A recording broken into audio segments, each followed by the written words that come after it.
জান্নাতে কি বিরক্ত লাগবে? মানুষ আমার কাছে এসে বলে, আচ্ছা জান্নাত কি চিরকালের জন্য? হ্যাঁ। যা চান সব পাবেন? হ্যাঁ। এক সময় কি এতে বিরক্তি এসে যাবে না? আমি কি জান্নাত ছাড়া আর কোথাও যেতে পারবো না?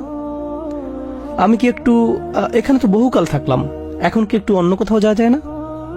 এর উত্তর সূরা কাহফের ৩ নম্বর আয়াতে মা কিফিনা শব্দের মধ্যেই দেয়া আছে। আল্লাহ এখানে বলেছেন, তোমরা সব সময় সেখানে নতুন কিছু একটা পাওয়ার আশায় থাকবে, সব সময় অভিনব আরো কিছু পাওয়ার প্রতীক্ষায় থাকবে। আর এটা আসলে সুখের মনস্তত্ত্বের গহীনে লুকায়িত একটা ব্যাপার, পুরস্কারের মনস্তত্ত্বের সাথে জড়িত একটা ব্যাপার। কোন পুরস্কারের আসল আনন্দ পাওয়া যায় আসলে পুরস্কার পাওয়ার ঠিক আগের মুহূর্তে।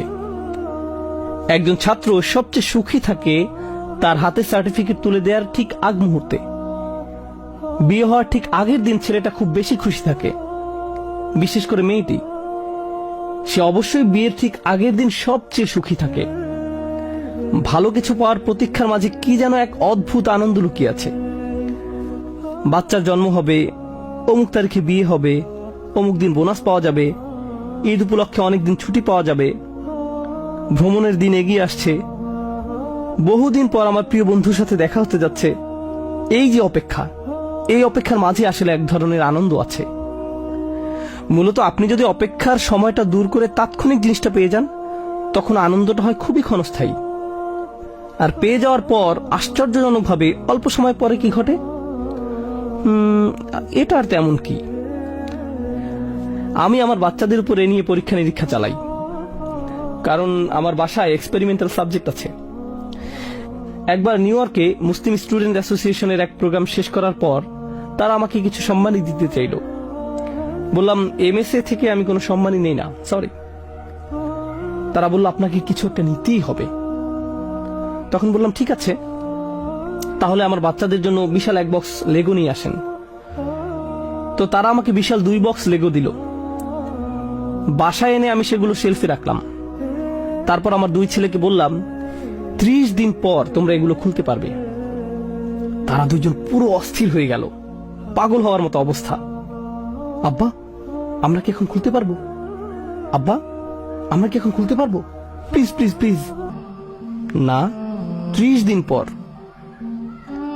এরপর তারা দিন গণনা শুরু করলো, একটু ধরতে পারবো? আমি 2 দিন যাবত বললাম, না, ধরতে পারবে না। তৃতীয় দিন বললাম, আচ্ছা ঠিক আছে, তোমরা এখন ধরতে পারবে। তারা খুশিতে চকমক করে বক্সগুলো স্পর্শ করতে লাগলো। খুলতে পারবো? না, খুলতে পারবে না। আরো 28 দিন। এভাবে 1 মাস পার হয়ে গেল। এই সময়টাতে তারা সবচেয়ে বেশি সুখী ছিল। দিন গণনার মাঝেই একটা আনন্দ, টেনশন এবং আনন্দ। এরপর আমরা বক্সগুলো খুললাম।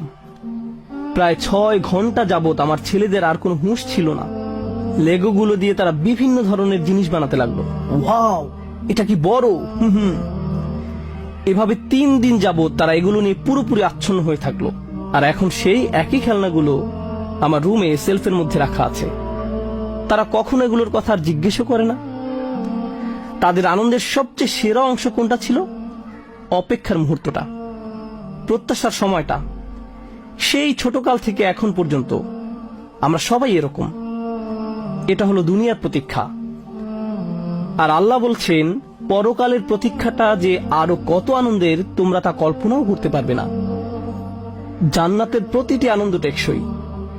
দিন দিন আনন্দের মাত্রা শুধু বাড়তেই থাকবে, বাড়তেই থাকবে আর বাড়তেই থাকবে। জান্নাতের ফল ফলাদি খেতে খেতে কখনো একঘেয়েমি এসে যাবে না। জান্নাতের পানীয় পানেও কখনো বিরক্তি এসে যাবে না, কারণ এগুলো কখনো একরকম থাকবে না। সব সময় আগের বারের চেয়ে উত্তম হবে। আবার খেলে আগের চেয়ে সুস্বাদু লাগবে। দুনিয়াতে সবকিছুর একটা সীমা আছে, একটা পর্যায়ে আসার পর আর ভাল লাগে না। কিন্তু জান্নাতে প্রতিটি আনন্দ সব সময় বৃদ্ধি পেতে থাকবে। এটাই হলো মা কিফিন।